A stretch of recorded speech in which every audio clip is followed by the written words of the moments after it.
What's going on, kinfolk? You know what it is, what it was, and what it always will be. This is the Black On Podcast. I'm your host, the main man with the game plan. I've been a major figure since baby pictures. Janice's oldest boy, Sincere, is definitely in the building, and I got my co-host with me. Yo, it's your girl Pictures. Y'all know why I'm here. Yeah, all right, let's get the preliminaries out the way. If you would, as you come in, please, and like and share the broadcast. And if you're checking us out from YouTube, hit that subscribe button and that notification button. If you're watching from Facebook, share this on your timeline. That's how we're going to get more people to check out the show.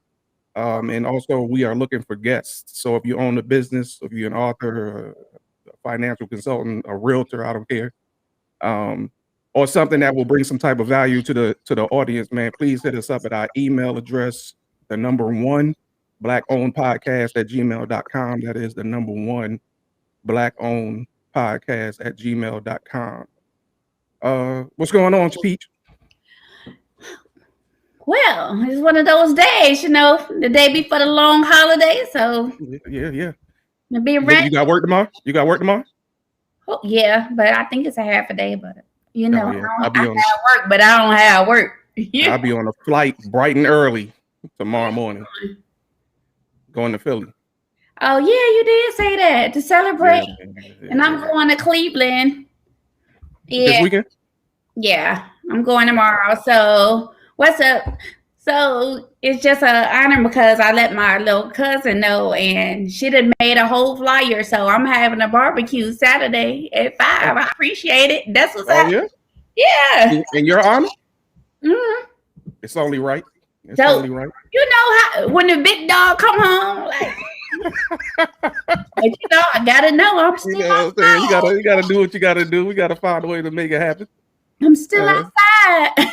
all day. Yeah. All right, man. Well, y'all know what time it is. Let's get into it. Peaches Picks.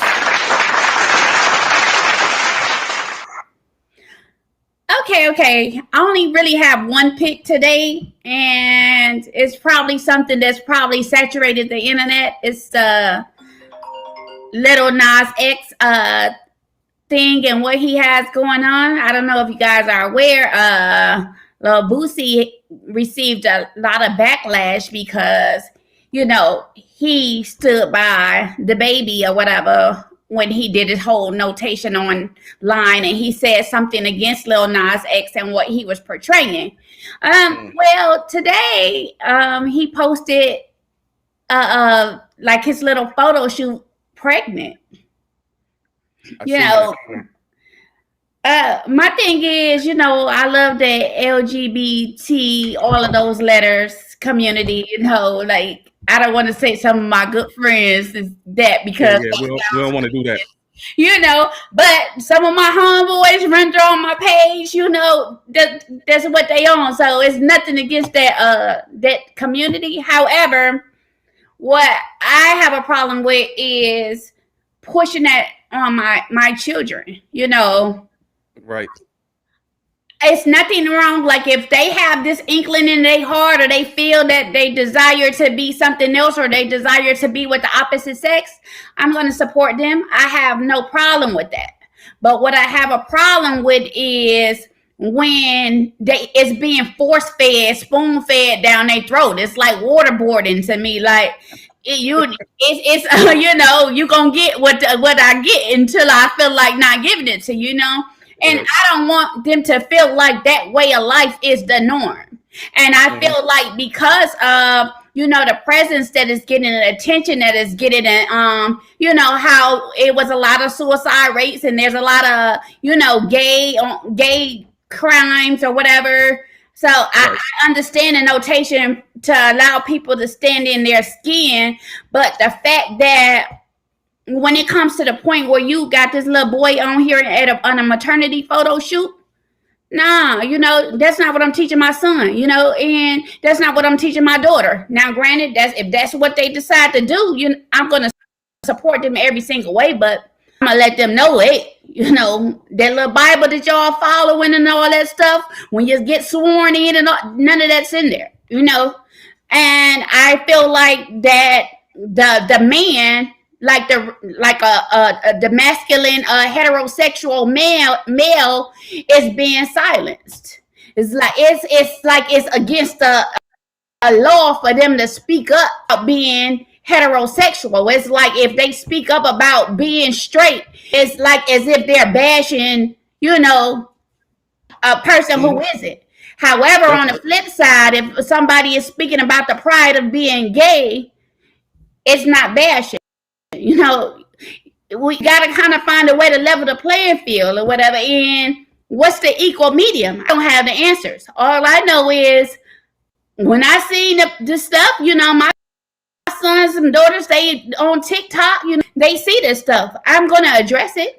And I'm going to give them, show them my support so that they're not afraid to come out or come to me if they have any type of desires. However, that's not norm. That's not the norm. And can't nobody make me shy away from that. That's not the norm. Right. Okay, that's Boosie's whole point. The straight man is being silenced. Yeah, dang, I ain't really listened to what he got to say because y'all know Boosie a little retarded. I ain't mean to say that word either.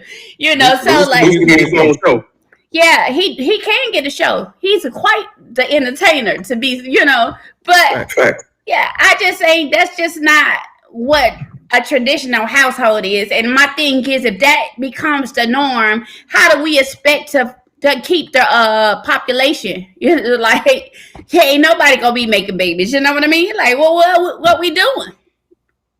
So here's my thing on it. Is that echo? I don't think so. Y'all hear echo? I hear echo. Anyway, my take on it is just sexuality, period, is not something that we should be putting on children. You know what I'm saying? Like, let kids be kids. You know what I'm saying? I don't. When my kids was young, it's not something about them being, with me teaching them the heterosexual or whatever sexual or whatever. It's just, what I'm saying? I'm not teaching them about sex, period. You're just letting them be kids. Mm-hmm. But it's hard to do that in this day and time when they have sex everywhere. Like I was just telling somebody the other day, I look at the show on Netflix, All American. And this show's supposed to be about high school kids, but what high school kids are living this type of life? Like, these kids having sex all over the place. They driving Mercedes Benz and all this other kind of stuff like that. I'm like, what you mean? Where do they do that at? Everywhere. What they used to call it back in the hard day, making out. That's not. No. Now, first of all, I never knew what making out was, but from what I heard, I think it's just kissing.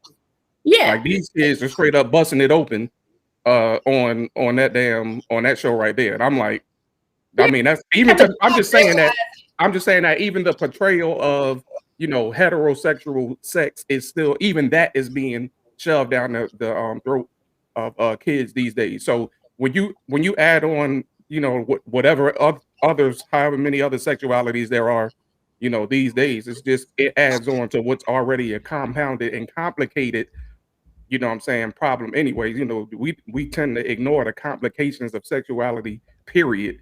And trying to get your kids to understand what sex is and how, what type of exchange is going on during that 3 to 4 minutes. I got what you say, 3 good minutes. That's all we need, boy. No, you know what I mean? Real, but I got a question.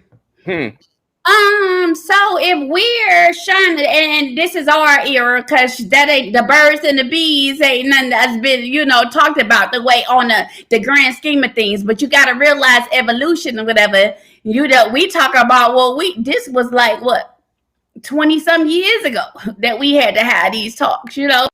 Yeah. Stuff done changed, but my thing is, if we don't talk about it, we letting somebody else teach our children, what we should be doing. It comes into the mind of like, let somebody else tell our story as far as the black person, people, and where we come from. If we allow somebody else to control the narrative, by the time we feel like our kids ready, they already done hopped off the porch. But when you think of it, as I remember coming up, like, I don't want to kind of call out no specific race, but it was known, why the term Becky was coined. Right. You might not penetrate, but they what's the name? But they gonna give you something behind the feature. So all American, that's not, something. But me, I lost my virginity young. It was horrible, so I ain't doing them for a little while. But but yeah, like, I just felt like that sexuality and them knowing themselves, that's just like them reading a book. Oh, this is what they do. When I get older, I'm gonna be a police officer, or I'm gonna be a firefighter, because they say the world. When I grow up, it might not feel good, but it's more acceptable. I'm gonna be more welcomed if I let a boy put his thing in my behind. Yeah. It's just something to think about. Like, are we pressuring them to try something that otherwise would not, or that's the question. And why are we assassinating these men that are speaking up against it? Like, why is it a crime? But what he said, I don't know what the issue is. Hey, what's up, Dr. Mike? Appreciate you tuning in. Hey, Mike. I don't know. You see what Unc said. Unc said this is against the natural order. Excuse me, the natural order of things or whatever, and correct. But I mean, what I'm saying, you can't take back the bullets once they shot. So I don't know, man. I don't know why specifically it's Lil Nas X that seems to kind of be the person right now that's like, what I'm saying. I think he's trolling to kind of push this agenda or whatnot. Yeah, like I said, remember we had RuPaul. I mean, this ain't nothing new. We had RuPaul many years, 20 years ago. Yeah, but he one motherfucker pregnant. Well, yeah, that's. If you remember, like, it was an article that came up that where they had showed where they was able to do the artificial uterus in the men. So when you think about it, him posting this ain't too far off to what science is already trying to make happen. So my question is, are we as women gonna become extinct? Are we gonna be used to harvest to give a man? Look at what's her name? What's the Kardashian dude? Caitlyn. That's what his name now. Bruce. Yeah, Caitlyn. Yeah, like it's different things that you wonder, like, is it something that they want, or is it attention? Because like now most people are attention whores. So like, what is it? I'm confused, because that don't move me, but to each his own. Yeah. But I can't believe RuPaul wasn't. Oh, me and Dane said the same thing. RuPaul wasn't. I got it. Well, we're gonna let that. We ain't gonna beat that dead horse because I don't want to give it too much of the time that we have here to spend with our Baphomet. What is a Baphomet? With our the Baphomet. That little thing that looked like the goat with the horns. Horns and the human body. That's the Baphomet. Oh. Unc be on that deep stuff. You know what I mean? Unc be deep. So you gotta let him go. I'm with you though, Unc. You know what I'm saying? You see how I got that for you? I got you. Hey, but what we gonna do, man? We're gonna, it's one more thing that I wanted to just kind of talk about, hit on real quick. As y'all know, a while ago, what happened with the Ahmaud Arbery case and that whole ordeal.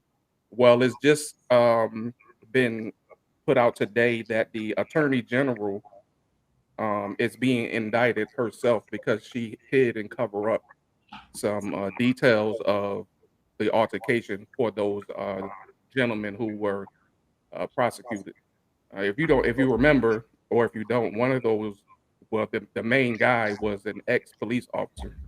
Mm-hmm. And so she reached into her bag of tricks or whatever and did whatever she did so that she could cover up that murder that those two gentlemen committed. But fortunately, that's been the truth been coming to the light, and now she herself will be put on trial for basically aiding and abetting in the commission of a murder. As she should. And then, they tried to use his past. So now it came out that the defense can't argue anything that happened in Ahmaud Arbery's past as a part of their case going forward. That was decided today as well. I'm just interested to see, how it's going to turn out, especially something that was recorded and, cut dry, like he was, victimized. It reminded me of something like back in the day. Yeah. Right. I thought that they were going to chain him to the rope him. Like, that's what type of situation when you look at the surroundings, the trees, so area, not enough people, like things that will happen. And then to watch how all these laws are changing and how they're taking us 20, 30, 40 years backwards, it's just, a shame. It's scary where America's going, specifically. But it was good to see that they at least dug deep enough to go back, get that, and then bring her up on the proper charges. So did they say how much time she's facing for that, if any? No, they didn't say that as of yet, but I'm sure that'll come out after probably she's been arraigned or whatever, because right now she's just been arrested. She hadn't been arraigned or anything like that. She probably need to make her out an example to put some fear, because at this point, and as history shows it, there's no ramifications for the actions, with the exception of George Floyd, right. And the boy who the lady went into his apartment, what was that, and shot him and said she thought it was Botham Jean. Yes, both of those. Besides those two, what real, grounds do they have except for giving somebody the opportunity to get smart and feel like they can get away with this because they're superior. That's a true fact.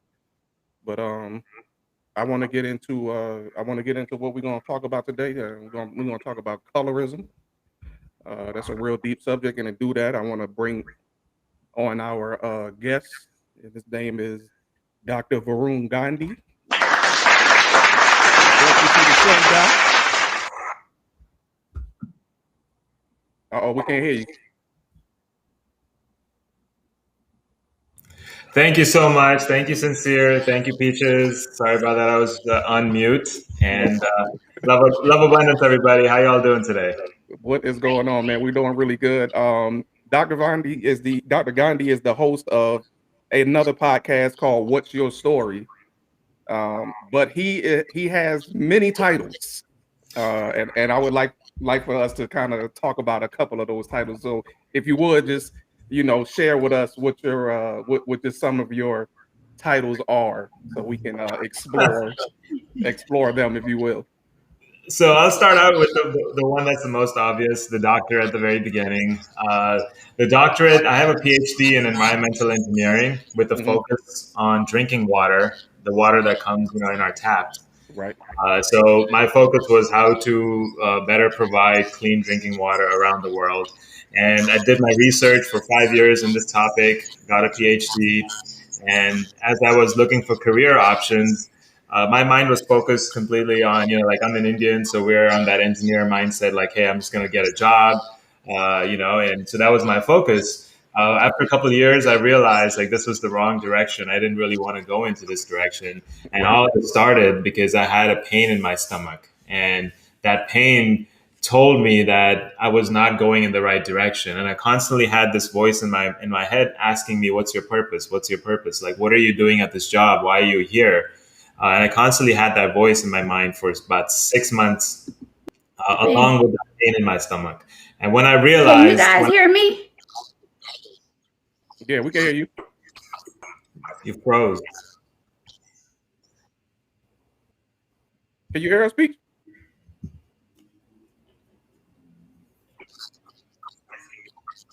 I think it's her internet. Might be a little slow. Peaches, can you hear? No, he's moving now. You guys were frozen for a little while. He was. Oh, that must have been on your end. We was Okay. good. All right, I'm sorry. Go ahead, Dr. Gandhi. No, I got you covered. Yeah, so I was focused on this outer engineering, and after a while, I got into the inner engineering and going back into my mind and working with meditation and yoga and going back into my mind and working the inside and then going out. And so my whole focus in my life shifted from outer engineering into inner engineering. And once the shift happened, I started diving deeper into meditation. I met my current business partner who's Black. His name is Rance Dunbar, and he had put together this exercise called the full chakra activation, which is a guided meditation. So once I met him, things really started moving forward. We put together. So I have essentially a co-owner in a business, Black-owned business. It's called MyFCA Inc. And as an entrepreneur, and this is where I always wanted to do, because I went back and reflected on my life, and even as a kid in high school, in middle school, I would come up with fun ways to raise funds for projects that I was working on in school. I'd make up these kind of cards and put them for donation, and I'd make $50 and put the whole class party together. I always had this kind of in me. So I really wanted to explore this side of me, and that's when I became an entrepreneur and fully went in to helping people live a better life. So along with that full chakra activation, we've come up with a whole bunch of different products. One of the things is this Miracle Food, which is a set of superfood oils that cleanse your cell from the inside, and it helps you remove diseases from your body. It helps you remove any heavy metals from your system. If you're going through any kind of inflammation, it helps you remove that from your body. So this is like essentially what Dr. Sebi does. This product does the same thing. Okay. And it's a combination. We have a set of oils that you take by the mouth. And this is a bag of tea that you follow it with. So you to drink 8 ounces of this tea. It's called a Miracle Tea. And combination of this, you'll literally change your life from the inside. And we've seen a lot of cases on this. Can you pin that to the bottom so that we can reference it later? Yeah, I'll send a link to this bottle. And is there a way for me to put it in the chat? Yeah, you can go right to the chat and just type it in there. All right. There you go. So what I heard you coin inner engineering and outer engineering. Explain that for me. So outer engineering is like, civil engineering, for example, is the construction of buildings, or mechanical engineering, all of the piping and all of these different kinds of outer engineering, like physical construction, or computer engineering, right? Like working on a physical object like a computer. Right. So that's what I term the outer engineering. And inner engineering is programming the mind, right? Mm-hmm. That's what inner engineering is, programming the mind, and to allow yourself to live a better life, right? So going back into, and this is what I do in my meditations.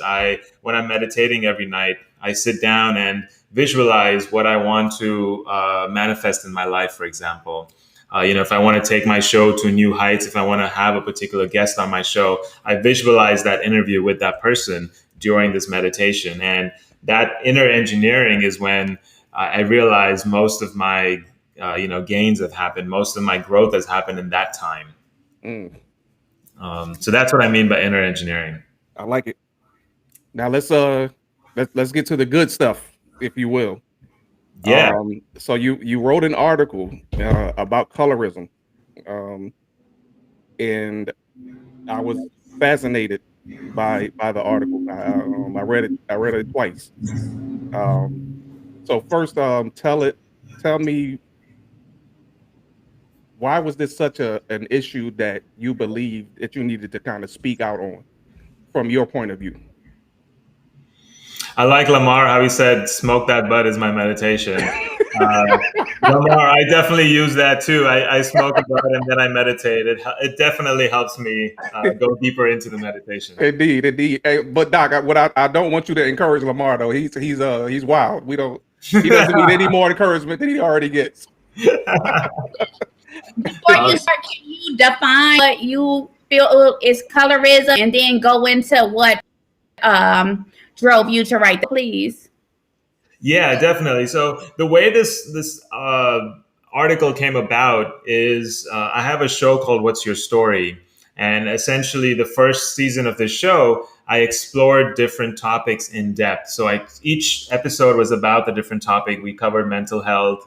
Colorism was one of them. Appropriation of yoga, cultural appropriation, and a bunch of other topics. So we have 10 episodes. So one of them was colorism.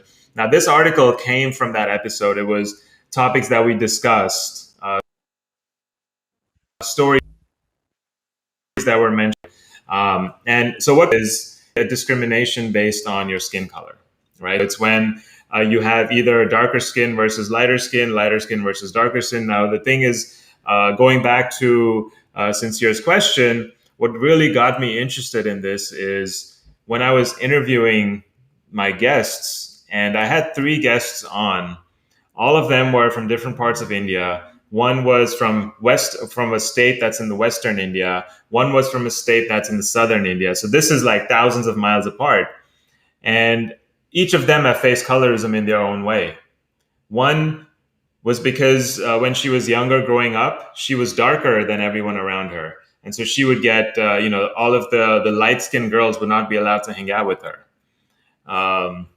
This is as an 80-year-old child, right? She's going through all of these experiences. Mm-hmm. The other person, she was darker than everyone around her. She was lighter than everyone around her. Everyone around her so this is Southern India, which is closer to the equator. So people are naturally darker over years and, generations. But she was lighter in this environment. So she would have some form of colorism, some sort of discrimination against her because she's just lighter than everyone else. So this kind of discrimination really brought this issue to my psyche. And then once I did this episode, then later on in the second season, now I'm doing one-on-one interviews. And in that, I spoke to another person who was growing up in UK, and she had the same issue because she was darker than everyone around her. So this is like universal. You get that in UK, you get that in India, you get that in America. It's all around. Even in the Caribbean, the third guest, she was an Indo-Caribbean, and she saw, Caribbean women would wear, constantly use skin whitening creams. They're always thinking about colorism, and it's, what would other people think, and how would they view my skin color? When I was reading the article, it mentioned something about how, I guess in general speaking, in India there is that beauty is defined as the color of butter. As the color of butter in India is white. Yeah. And that I guess some Indian women would go to extremes to kind of to lighten themselves, kind of what you just said about how a lot of the women in the Caribbean are doing the same thing with these skin lightening creams. But what was kind of fascinating to me was to see what the difference between, because we deal with colorism as Black people, you know what I mean? Right. And to see it, from how it's viewed in India, I noticed that also it seems to have also something to do with class, like classism as well. Can you speak to that? Yeah. So, definitely in India, the light skin is always preferred, and this is ingrained into the psyche from as a young child. It's shown in the movies, kind of like what you talked about earlier, how in that show you have, All American, where they're talking about, showing all of these things going on in high school. Well, in a way, that's even telling high schoolers that this is a potential way of life. And so it's making that more acceptable and making it, programming the minds in essence, right? And so the same thing happens with colorism. You have the entertainment, the media constantly portraying that, lighter is better, darker is worse. And so this happens in India, just constantly, all the time. There's a whole industry that's, I don't know, maybe 50 valued of 50 billion that is all about the skin whitening products, and that's just in India, right? Yeah. Just recently, there was a company that sold this cream called Fair and Lovely, and now they've changed the name to remove that and they would call it skin whitening. So they've removed that skin whitening just recently in the last few years, but they've been profiting off of this for the last 30, 40 years. Man, that's go ahead, Pete. The irony of this is before I was stationed in Bahrain, I thought that that was just something that was experienced in the Black community. You know, it's like in a Americanized, because on our background, usually the lighter skinned slaves worked in the house instead of the field. So, you know, it created this "I'm better than you" stigma. However, when I over there, you know, they have the women of the night, and they have women that's from Africa that's on working visas, you know. And I noticed that the Ethiopians looked down on the Ghanaians because they were of lighter skin. They had fair skin and a nicer grade of hair, and they were the girls that did my would braid my hair while I was over there, or do my weaves. And one day I was in there, and it became known, like they had an argument, and she pretty much stated that the other girl wasn't as beautiful as her because she was dark, and that Ethiopians are better than the Ghanaians. And I was taken aback because, you know, it was a slap. Here we are thinking that this is something that constitutionalized here in America, and the emphasis was here, when this is something that's experienced all over the world. It was I was kind of upset, like I never went back, but yeah. And I know that that your article speaks to that, even considering it, or you know, how it got into our psyche. And your article spoke about the letter of Willie Lynch, as well as colonialism as early as the 1940s and prior. Where'd you get that information?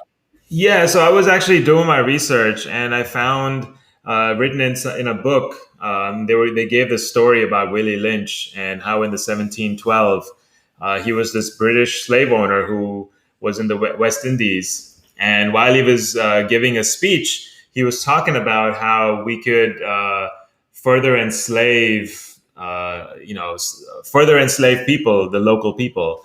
And one of his methods that he used was colors. He would take kind of like what Peaches mentioned, right? There was the lighter skin would be working inside, the darker skin would be working outside, you know, exposed to the heat. They wouldn't get any preferential treatment. The lighter skin people would get preferential treatment.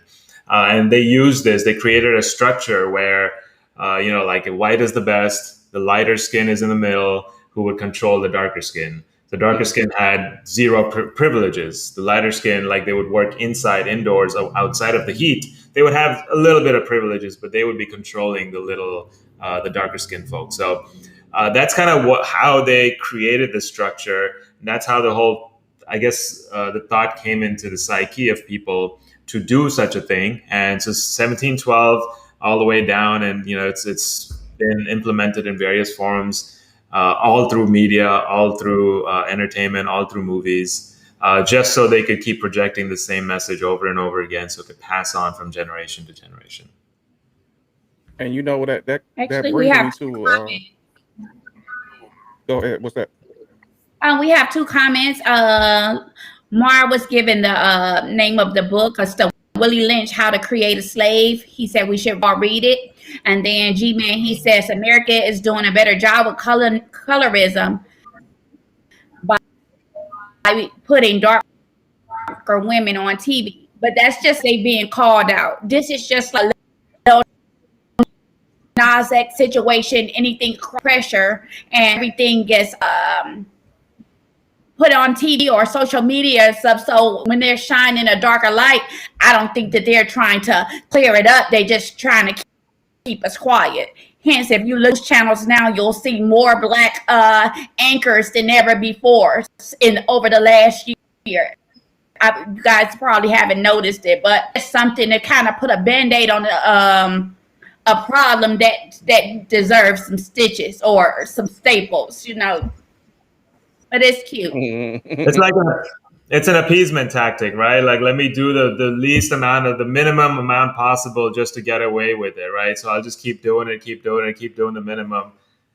That's all it is. It's just an appeasement tactic. Right. Yeah. So I like this comment by Dame. Dame said the new direction of America is a lot more covert. They are more so utilizing color blindness than colorism. How do you feel about that statement? I definitely think it is covert. They're more so utilizing color blindness, meaning, yeah, it's a different form. Yeah, it definitely is. It's whatever they could use to discriminate against, right? Whatever they could use, whatever tools are available in their arsenal, that's what they're going to put forth. So, yeah, this definitely could be happening.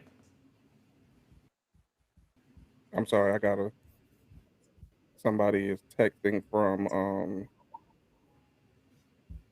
YouTube. So here's the thing that gets me about this, maybe with them trying to be covert, if you will, is that when you look at and I know we spoke about this prior to going live, Doc, is colorism leaks over into classism, and it kind of, that line becomes blurred in a lot of areas. And when I say that, because when Dane mentioned racism, because the psyche is real, right? So we always are kind of thrown in front of us the image of the poor Black family, right? And so that when we talking about political, gain or being ignored politically, that's usually what comes to the front of mind. And the funny thing about that is that, and I'm going to use that the time that Donald Trump was our president, is that the poor white man and woman will even put themselves above the poor Black man and woman, when basically they floating down the same stream. And so how would you kind of like commentate that, if you will? Again, it's what all the tools that are available, they're going to throw it at the people. They realize how powerful darker skinned people are, and they're powerful for a reason. And so now they have to have an advantage. So whatever advantages they could find, whatever messages they could start, tuning into our subconscious and start programming our psyche to see the world and, live a life a certain way, they're going to do it. And so every time they'll find a new sort of thread, a new way to divide. And that's all it is. It's just a form of, divide and conquer, like Willie Lynch's book. In your article, you said that when you were speaking about the experiment that was done with the little kids between 3 to 7 years old with the dark dolls and the light dolls, and you said that those things are in us unconsciously. It causes us to behave and see things, as colorism in particularly, unconsciously. Here's a question, and I ask it only because it's not too popular right now, but I know that I've done some reading and research on it, and they're talking about, because that's when we're talking about colorism, and that's a trauma, right? So it's a trauma that your guest had to deal with beginning at 8 years old until wherever. It's a trauma that, because I still remember, we was African booty scratchers when I was little. You know what I'm saying? We experienced that trauma. You know what I mean? But there's a subject going around about trauma being so bad that it could be transferred genetically. Do you think that is possible?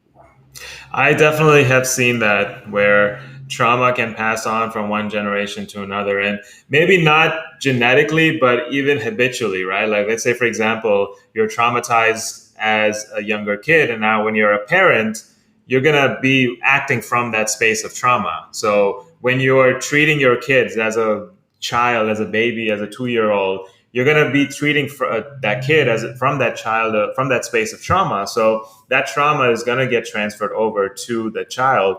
And that's why I recommend every parent to work on their trauma as they're dealing with their child. And even if you don't have a kid, work on your trauma before you have a kid, because that trauma is going to get transferred to your child.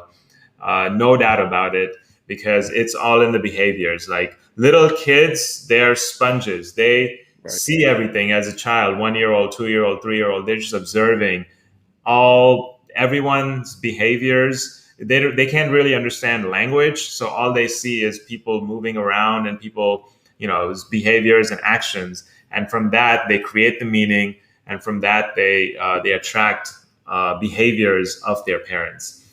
So yeah, I definitely have seen that a lot. Right. Peaches, you was about to say something?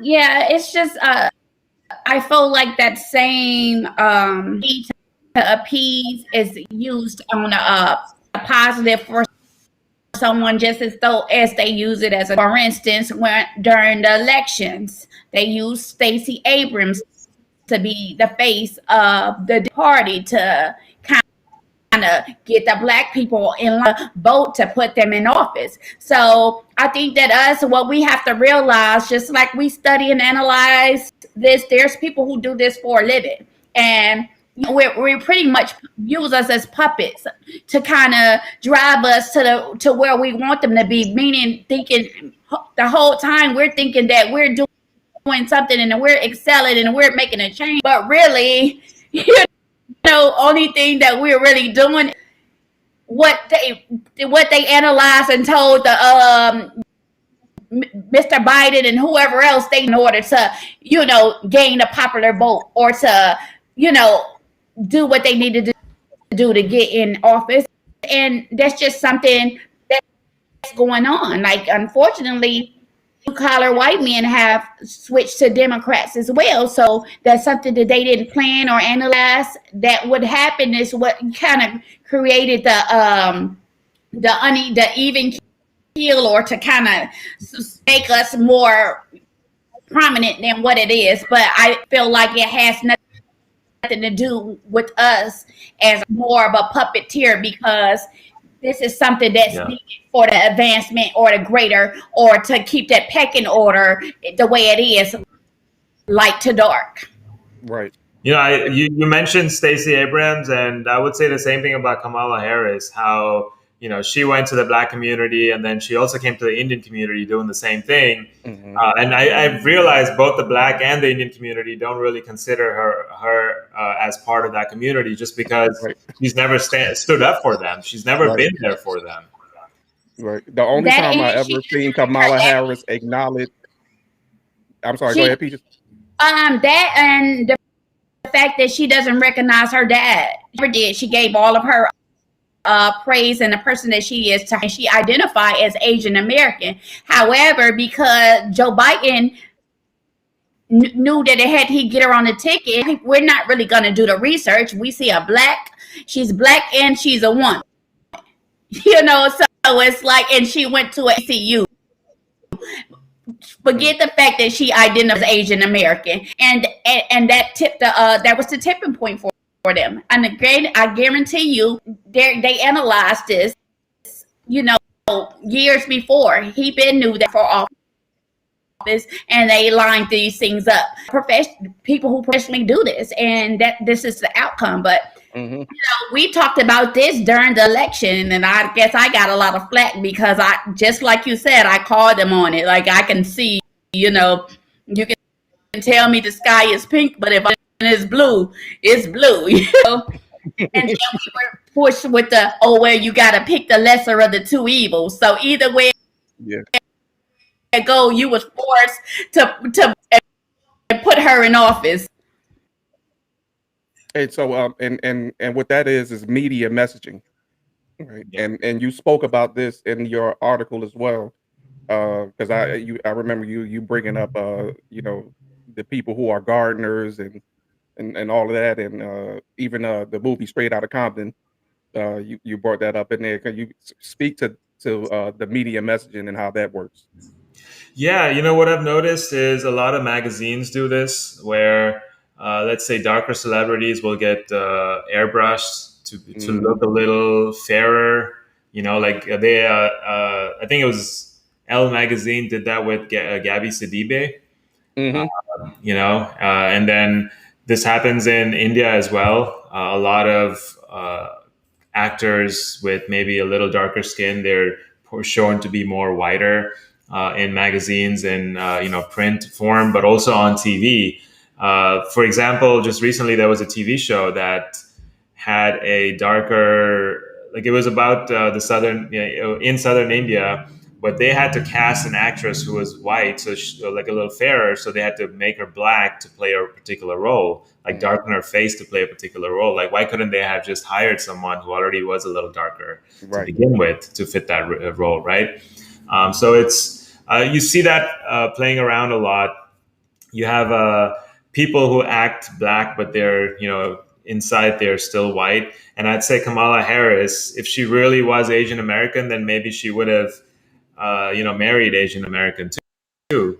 But since she married white, I mean, I see that a lot. Even in the Indian community, you have women marrying, or even men marrying white or other races, and you realize like part of it is also because they don't like their race anymore. They don't like their color anymore, so they're not comfortable with it, right? So they want to go elsewhere. So I look at all of these as signs. But yeah, again, going back to the media. I mean, this is the easiest way to have control over people. The subtlest way to just include these in little movies where there's a white person and a black person, and they automatically have different roles, right? And that's just an assumption in the story that the white man is higher than the dark man. So you always have these kind of messages that are being played, and when people are not critical of it, when they just accept it as media portrays it, now they're accepting and they're creating their own reality by saying, "Hey, this has to be true." And so now this constantly is in their minds, programming their minds. And after a while, once they're 22, they're going to realize, "Oh, I don't like my skin color anymore because the media tells me that I shouldn't." Right. Right. Great point. And that's a great point. And Dame just put up here Robert Downey Jr. and Tropical Thunder. Here's the thing about that, and that I'm going to tell you the truth, right? Because I have to. I thought he did a damn good job in that movie. He did. I can't lie. I thought he did a damn good. I didn't think, and you know what? And we got to. And this is a slippery slope because the movie was a comedy. So I thought that maybe had something to do with the comedic nature of the movie, but I thought he did well with the portrayal. But I mean, who can look at that and really, pull something vile, from just something? And that's and the reason why I asked the question is because I'm usually, I spotted a mile away and I don't know, I see what they're doing, but I didn't really get that from this particular movie. So how and they always say comedians are given leeway because of because they're comedians or whatnot. It's a part of the job description or what have you. But how did you think about that? What did you think about that whole thing? So I kind of agree with you about Robert Downey Jr. in Tropic Thunder. I don't know if this was exactly colorism. I think it was part of the role, and it was the to bring that comedic effect, right? So I think they had purposely played on it, and they did a great job. And he obviously he did a great job acting, in that role. But yeah, I guess I'm looking at the comment, just the nature and the meaning of blackface. Right. Yeah. But that was here was the thing. And I know exactly what what we talking about when we talking about blackface. To me, it's buffoonism. He looks funny, he's stupid. The butt, of every joke, carries himself poorly, doesn't speak well, or whatever. But that particular role didn't necessarily fit those characteristics, and that may be the reason why you know, it could be a split decision down the middle on that, particular instance, because I mean, yeah, if it's funny, we'll let it slide. Not It all the is. time. Not all the time. All the time. I've been, Yeah, wait a not minute, all the time. trying to be funny. Yeah, Oh yeah, no. yeah, exactly. I will stop somebody quick, like, yo, you think that ain't funny, you know what I mean? But he was funny, and like I said, the role didn't fit those characteristics that I mentioned before. And so I mean, we might be stuck on that one. Damon's bringing up a couple good points, just like he said with Jane Elliott's eye color and how deep colorism actually goes. You know what's ironic, and I keep bringing up my time spent overseas. I don't know if you know, but like in that area, in they experienced the same thing with the eye. So now, trying to get their children on TV undergo some type of procedure to change their eye color, and it's not so. Like 1 out of 5 of them is working, so they are messing these kids up, making them have the blue eyes or the green eyes to do the things on TV. So even though they have all this money, it's still showing them that to have European in their blood, kind of like what I was talking about with a few weeks back about where Christianity came from, and what happened with the Catholic Church and how the pictures were changed. Same thing. It's not just all over the world, and the eye color thing is something that's becoming so significant where these people we call it Arab money, the gas money, big money. They want to look like what they see on television, and it's become a problem over there as well. And the funny thing is that brown eyes are the standard. You know what I mean? And anything else, it's evidence of a recessive gene. If blue eyes, green eyes, it's evidence of recessive genes. So I don't you know what I mean? But like you said, it's just all about like Doc said in his article, it's about putting yourself at the top and understanding that that everybody else beneath you understands that they're beneath you. That's not going to happen. It's going to be a lot of deaths. We have to be logical here, as I always say. We, just as far as bad as we want to get back to the top or be equal, we have people that these 400 years we were enslaved, they was above. So if we really think that somebody's going to sit down and let us just change the pecking order by default or what's supposed to be, it's gonna happen. We have another thing.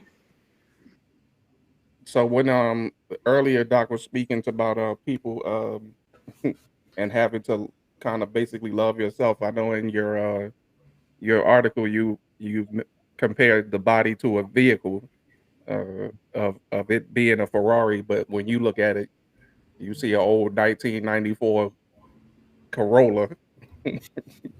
How do we get to that point? How do we get to a point where we see ourselves as the Ferrari? The one thing that helped for me is meditation, right? Is going back into ourselves and understanding how we think in those lines. Because now it's so deep inside of us that we are prejudiced against our own selves, right? A lot of the times for dark skin, all of those messages have been played out in our mind. And now we hate ourselves. So we have to go back to all of those times when we have hated ourselves, and also in our psyche, go to those times and change your experiences around it and start creating new meaning around those times. Right? It happened. Yes, it did happen. I'm not denying it, but use that to do something about it, as opposed to allowing you to get stuck in life or hate on somebody just because of it. You don't want to go down that negative path. So allow that energy to be transformed into something positive, where you can give back and maybe talk about your story, share your story somewhere, because I think that's very important. Sharing stories, definitely, especially it's what I call whenever me and the fellas get together. I mess with them sometimes, and I say, "Man, y'all want to meet up and have group therapy?" over some drinks or something like that. So, you know, they all think it's, you know, a mess or whatever. But I mean, it really, in all actuality, when you get down and you really start to talk about some things that affect you, and you have other people, and in this case, men, who have dealt with or have experienced the same thing, it kind of gives you permission to feel, for you to feel the way that you feel, Right. and know that it's not just you. Mhm. And I would say the same thing applies when we're talking about colorism slash classism as well. And like you said, we just have to get back to a place to where we can begin to see ourselves as that Ferrari and not that 1994 Corolla. Peaches, you want to say something? Yeah, having a journal helps too. I have another question for you, Doc. Yeah. We speak colorism and how it's affecting us. Do you feel like sometimes it really isn't that, like sometimes or that light skin kind of give them the boost that they need? I kind of see that as well. So like, well, I'm light skinned, you know, like I look in the mirror and I see this person, but lighter than I'm light, so I have to be doing better than someone else. Sometimes it's not about it. I feel like it's used as a crutch. Yeah, it definitely happens a lot in all the communities. They use whatever they can to give themselves a boost. Like, you know, maybe it's a self-esteem boost. Again, it's them being programmed that, you know, they are superior to this other kind of people who have a darker color than me, right? So it's them just propping up their own ego, looking for ways to prove themselves to be true. And they find that to be true with this one particular one particular group. But if they go compare themselves to a white person, now suddenly they're lower, right? So it's just they're looking for ways to just prove their own point, as opposed to really, like Damon mentioned, true introspection. I think that's really powerful to literally, you know, sit down with yourself and introspect, ask yourself the hard questions. I'm gonna have to get on this Gotta use meditation my thing, man. 'Cause everybody else keep talking about it. I keep looking at them like they crazy, man. But everybody who I know that's doing today, you know, they at peace with themselves. I need to get at peace with my damn self. Yeah. I gotta look Hey, use maybe I get with Lamar and hit that bud one time, and then we can get it together. Yeah. What Kanye say? I got a skin friend, look like Michael Jackson. Got a light skin friend, look like Michael Jackson. So that'll humble you real quick. Like, hey. Yeah. But yeah, I had to put a light in this because it's kind of educational, but kind of like. It's a deep topic, yeah. Indeed. And Doc, look, we appreciate you, man, for giving us a little bit of your time. Please, before we go, you know, let the people know where they can find, you know, the superfoods and how and when they can tune into your podcast. Yeah, so I do my podcast on my YouTube channel. You could hit me up on my Instagram at Dr. Varun Gandhi. So that's DrVarunGandhi. Hit me up on Instagram for any questions you got. My website's drvarungandhi.com. I have episodes coming out about once a week. I do it usually between either Monday or Fridays. So I have an episode coming out tomorrow. I'll be doing a live interview tomorrow morning. What time? It's going to be at 8:30 in the morning. All right. Pacific. And we could just go to YouTube and type in "What's Your Story." Yeah, you can type in "What's Your Story" and it'll pop up. Yep. Okay, awesome. Hey, look, Doc, man, we appreciate you for stopping by. Good conversation. You know, I appreciated it. It's something that, you know, we definitely need to, you know, be aware of, take a good look at, and I think we did that. You know, today, especially from both points of view. I thought it was really good. Peaches, you got anything you want to say before we get out of here? Yeah, I'm listening, but I was actually trying to find your YouTube channel while you guys were talking. But I appreciate everything. This was a one of the topics and one of the shows to get back to, kind of educating and giving, you know, some golden nuggets and allowing people to go and do their research further. I appreciate that. I just wanted to say thank you both for this opportunity, Peaches and Sincere. I really enjoy speaking with everybody. Love and abundance, everybody, and hope. Sincere take on that meditation. Let me know how it goes. I definitely feel like with some time, give it 30 days, you're gonna make some changes in your life. I'm a DM you, Doc. I'm a DM you. All right, sounds good. Hey, man, Forward this to is it. the Black Owned Podcast. I'm Sincere. That's Peaches, and that's Dr. Gandhi, man. We will holler at you guys later.